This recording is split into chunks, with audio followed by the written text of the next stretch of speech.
Bonjour tout le monde. Voilà, Shavua Tov.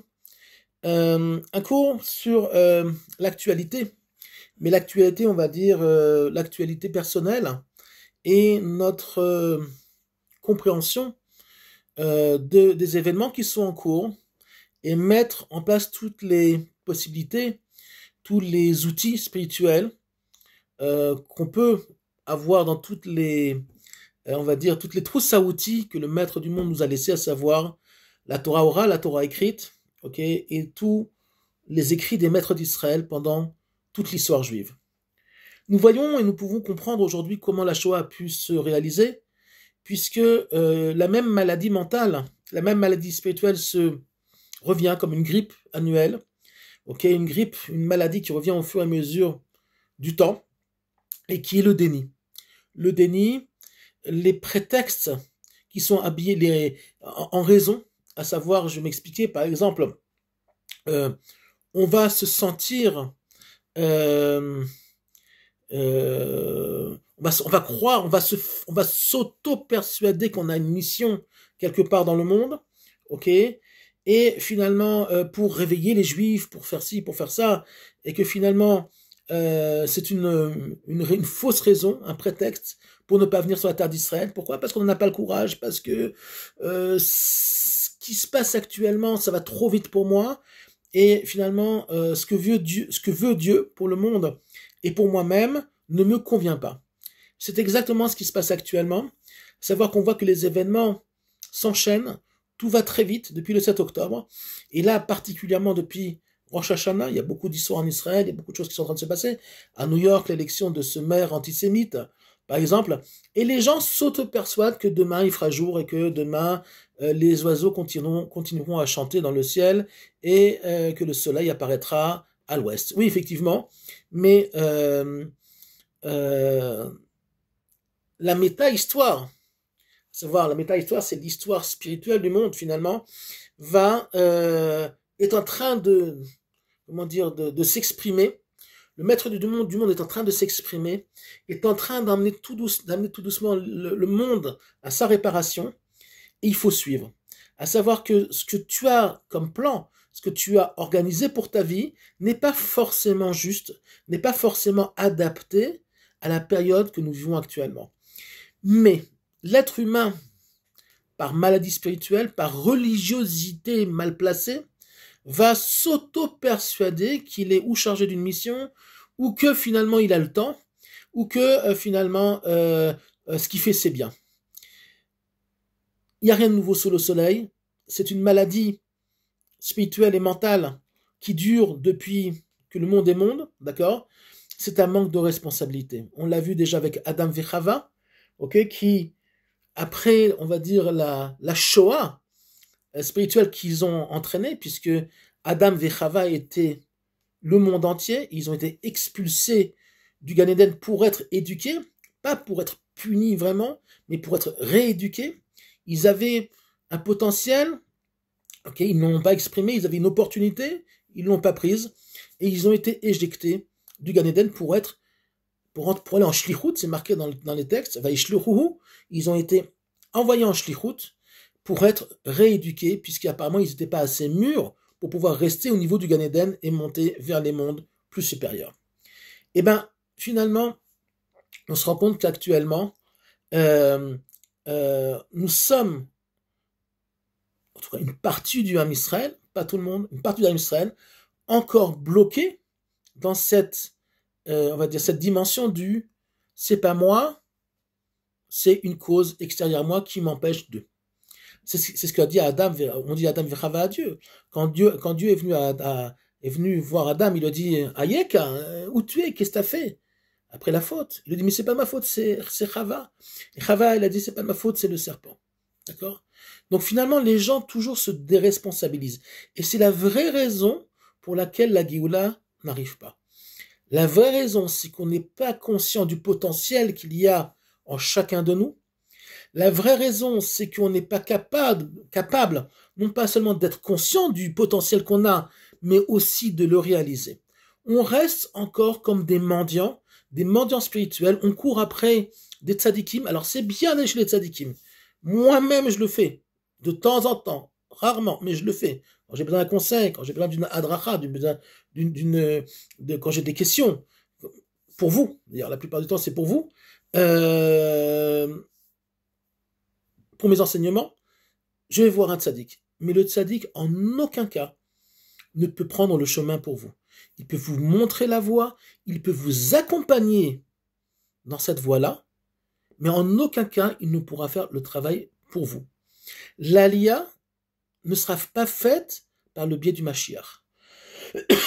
Oubliez ça. Et quand on dit Mikabet, c'est Kol Hanidachim, la tfila de la Hamida, il va faire revenir tous les exilés, les repousser, pas les exilés, les repousser, c'est ceux qui ne sont même pas conscients de leur judaïsme. On ne parle pas du Moshe ou du Yosef ou de je sais pas qui, ou de Sarah qui habite à Paris, à Levallois ou dans le 19e, qui va à la synagogue tous les Shabbats, ok, mais qui n'a pas le courage de faire l'Aliyah parce qu'ils se sentent pas assez forts, pas assez, on va dire, téméraires, pas assez de Emouna pour la faire. Non, on parle pas d'eux. On parle de gens qui n'ont aucune idée qu'ils sont juifs, absolument pas. Donc, un tzaddik ne pourra jamais prendre le chemin pour vous. C'est à vous uniquement de prendre la décision d'être vraiment conscient de la grandeur du moment, de la grandeur de l'époque qu'on est en train de vivre, et de mettre, on va dire, des forces surnaturelles en place pour pouvoir dégager, ok, de cette obscurité que représente la diaspora pour un juif. Pour un Français, la France, c'est la France, c'est son endroit, c'est à lui de se battre, c'est à lui de libérer toutes les forces obscures, d'accord, qui ont la main mise pour le moment sur l'Europe et sur l'Occident. C'est pas à vous de le faire. Le Ham Israël a un autre travail.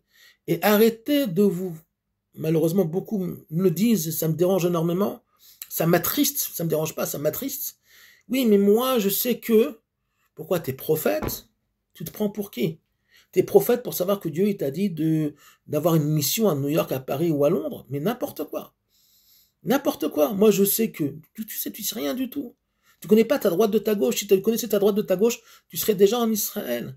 Tu vivrais même dans une cave à Jérusalem. D'accord? Donc, il faut arrêter de se raconter n'importe quoi. Ok? Oui, mais moi, j'ai ma fille et moi, j'ai mon fils qui fait ses études, et moi, j'ai machin. Oui, mais c'est toi qui t'es mis tout seul dans cette situation-là. Et comme le rabbi de Lubavitch dit, si tu t'es mis dans une mauvaise passe, tu as aussi les forces de t'en sortir. Très difficile. J'acquiesce. Et malheureusement, il y a des gens qui sont dans des situations presque impossibles. Des gens qui ont trop attendu, qui sont vieux, qui sont malades, qui ont des enfants. Mais l'État d'Israël, et je le dis par expérience, a aussi reçu, aussi intégré des parents avec des enfants malades. Moi, je connais un monsieur qui a fait l'Aliyah il y a 2 ans, malade d'un cancer assez avancé. Et malgré tout, il a fait l'Aliyah. D'accord? Donc, faut arrêter de se raconter tout le temps des histoires. C'est vrai que l'agent juive ne fonctionne pas toujours comme il faut, hein, il y a d'autres moyens. Il y a aujourd'hui des agences privées qui vous font faire l'Aliyah directement d'Israël. Donc, il y a toujours des moyens. Pour celui qui veut, il y a toujours des moyens. Après, il y a des missions impossibles, mais ce sont en général des cas très, très isolés. En général, les gens qui n'ont pas conscience de la grandeur ou de la gravité du moment sont des gens qui sont dans le déni, sont des gens qui pensent que demain, ça ira mieux, et que finalement, on retournera à une situation comme il y a 20 ans, 30 ans ou 40 ans, où finalement le judaïsme de diaspora était florissant et, on va dire, agréable à vivre malgré tous les petits aléas qu'il y avait, mais c'était pas grave. Aujourd'hui, nous sommes à la fin d'une période, ce qu'on appelle la fin des temps, d'accord? Ketsayamim, c'est la fin des temps, pas la fin du monde, la fin des temps, la fin de l'exil. Et le temps presse, le temps n'a plus le temps, d'accord? Dieu amène sa Géoula, il va pas prendre en compte quand est-ce que tu vas partir à la retraite, quand est-ce que ça va t'arranger toi. Jamais l'histoire, la méta-histoire n'a pris en compte, ok, la volonté de chacun. Pourquoi? Parce que sinon on s'en sortirait jamais. On s'en sortira jamais. Pourquoi? Parce que chacun il a ses prétextes et des fausses raisons, d'accord, pour ne pas faire ce qu'il y a à faire. C'est comme dans une vie, sans parler de l'Alia. Demain, je ferai tchouva. Demain, je mettrai mes tefilines. Après-demain, peut-être que je commencerai à faire les fêtes comme il faut. Mais peut-être que demain, t'es mort. Peut-être dans 1 heure, t'es mort. T'en sais rien. Et puis, ce demain-là, il n'arrivera jamais. Et ben, c'est pareil aujourd'hui. Quand la diaspora était florissante et qu'il y avait de l'argent à gagner, qu'il y avait des possibilités d'amasser, on va dire, toutes les forces positives pour faire l'Alia, qu'est-ce qu'ils ont fait les gens? Ben non, ils sont restés sur place. Au lieu, justement, quand tout allait bien, d'organiser leur déplacement, leur lech lecha vers la terre d'Israël, non, au contraire, on a encore voulu prendre et prendre et prendre. Nous sommes dans une période où il n'y a plus rien à prendre. On est dans une période où il n'y a plus rien à gagner en diaspora pour un juif. Absolument pas. C'est fini. Mort. Enterré. New York, plus grande ville juive du monde, d'accord? Ok. Après Jérusalem, New York va mourir. Les investisseurs sont en train de sortir. Beaucoup de grandes compagnies sont en train de changer d'adresse et vont déménager de New York à d'autres villes pour des raisons d'impôts, etc. Ça va devenir une ville très rapidement de clochards. Une ville, quand je dis de clochards, une ville socialiste, communiste. Il y aura beaucoup de violence. Ok, la police aura ordre de fermer les yeux sur l'antisémitisme et sur le racisme anti-blanc. D'accord? New York va sombrer. Et c'est tout à fait normal. Pourquoi? Parce que là où il y a des juifs qui ne veulent pas sortir, alors Haman se lève. C'est radical. C'est pas pour rien que nous avons la Megillat Esther qui nous enseigne à chaque fois, tous les ans, chaque fois qu'on la lit, qu'à partir du moment où tu te complais dans ta Gola, tu te complais dans ton exil, alors Haman se lève, Hitler se lève. Comme par hasard, Hitler s'est levé. Quand le mouvement vers Eretz Israël était en train de grandir, boum, il y a eu la Shoah. Pourquoi? Parce que la plus grande peur des forces obscures de ce monde-là, c'est justement que le peuple juif revienne sur sa terre et reprenne possession de ces biens qui ont été volés pendant l'histoire, pendant les 2000 ans d'exil. Pourquoi? Parce que c'est ce qu'on appelle Tikkun Olam. Ça va être une réparation pour le monde. C'est pas qu'Israël qui se répare. Israël, par le fait de revenir sur sa terre, va se réparer elle-même, mais aussi va réparer le monde. Réparer le monde spirituellement. Le monde vit dans une très grande obscurité.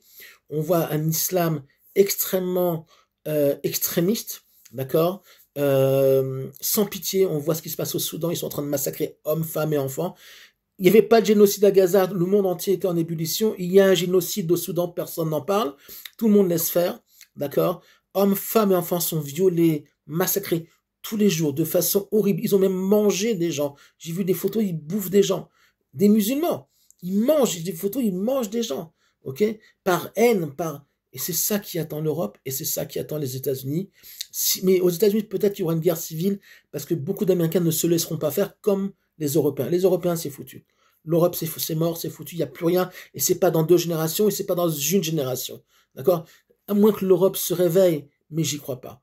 Aux États-Unis, peut-être qu'ils vont se réveiller. Et s'ils se réveillent, il va y avoir des affrontements terribles dans les grandes villes américaines. Chicago, New York, Miami, non. Miami, c'est une ville où il y aura encore une forme de résistance.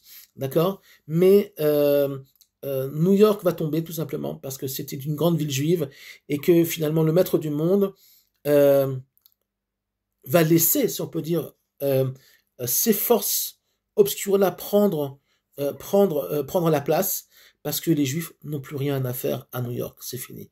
Voilà. Donc il faut prendre conscience, il faut se bousculer aujourd'hui, se tirailler, sortir et puiser dans des forces surnaturelles qu'il y a en vous pour pouvoir sortir très rapidement, pas dans 1 an et demi, pas dans 2 ans, pas dans 3 ans, de ce monde qui est en train de basculer vers quelque chose qui, à la fin, sera positif, mais pour le moment, en tout cas, jusqu'à ce que ce positif arrive là, il y aura beaucoup de larmes, beaucoup de « mais pourquoi on nous a pas dit ?» de « pourquoi je me suis pas réveillé plus tôt ?» Et c'est bien dommage. À très très bientôt.